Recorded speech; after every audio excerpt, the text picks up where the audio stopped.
Sa ating mga pangunahing balita, tuloy na nga pong nakalabas ng bansa ang bagyong Leon.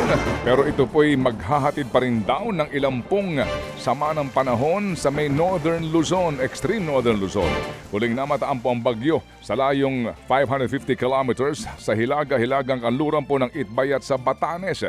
Ito'y kumikilos ng panorte na may lakas po ng hangin na aabot sa 100 km per ora at bugsong hanggang 140 km per ora. Wala na nakataas ngayon na signal number sa buong kapuluan pero maghahatid raw ng mga pag-ulan na may mga pagkulog at pagkidlat at ang trough o extension po ng bagyo sa Zambales, Bataan, Occidental Mindoro at Palawan. Posible din daw hong ulanin ang Metro Manila at ilang pang bahagi ng bansa nang dahil po naman sa mga localized thunderstorm. Parami naman ang parami ang bilang ng nasawi dahil pa rin sa pananalasa ng bagyong Christine. Sa tala po ng National Disaster Risk Reduction and Management Council o NDRRMC, umakyat na sa 150 ang nasawi sa bagyo. 122 naman ang sugatan at may 30 pa na nawawala. Halos 2 milyong pamilya na rin ang naapektuhan ng bagyo. Katumbas yan ng 7.5 milyong individual. Malaki na rin ang iniwang pinsala ng bagyo sa infrastruktura na aabot naman ng mahigit 6.6 billion pesos. Habang mahigit 3 billion pesos naman ang nawasak sa sektor ng agrikultura. Plano namang imbestigahan ng Philippine National Police ang sinasabing Davao Death Squad ng dating Pangulong Rodrigo. Samantala po sa iba pang mga balita. Ba't napunta ka sa Death Squad? Oo nga. Oo, mukhang nalito si Christian dito. Oo, samantala po naman sa ilang pang mga tampok na balita.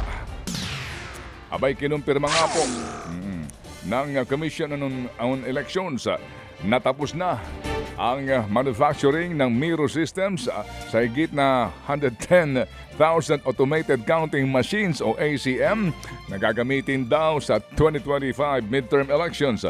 At ayon pa rin po sa COMELEC ay mas maagang nakumpleto po ang lahat ng mga makina kahit na Desyembre pa ang deadline ng komisyon. Kaya inaasahan daw ho naman na maihahatid ang mga ito sa Pilipinas ang naturang huling batch ng mga makina ngayon pong buwan mula sa South Korea.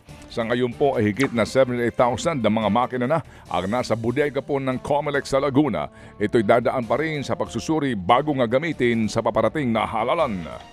Sa ibang balita naman mga kapatid, planuhin nyo na ang inyong mga bakasyon, leave at mga long weekend dahil inilabas na po ng Malacanang ang petsa ng regular holidays at non-working days para sa taong 2025.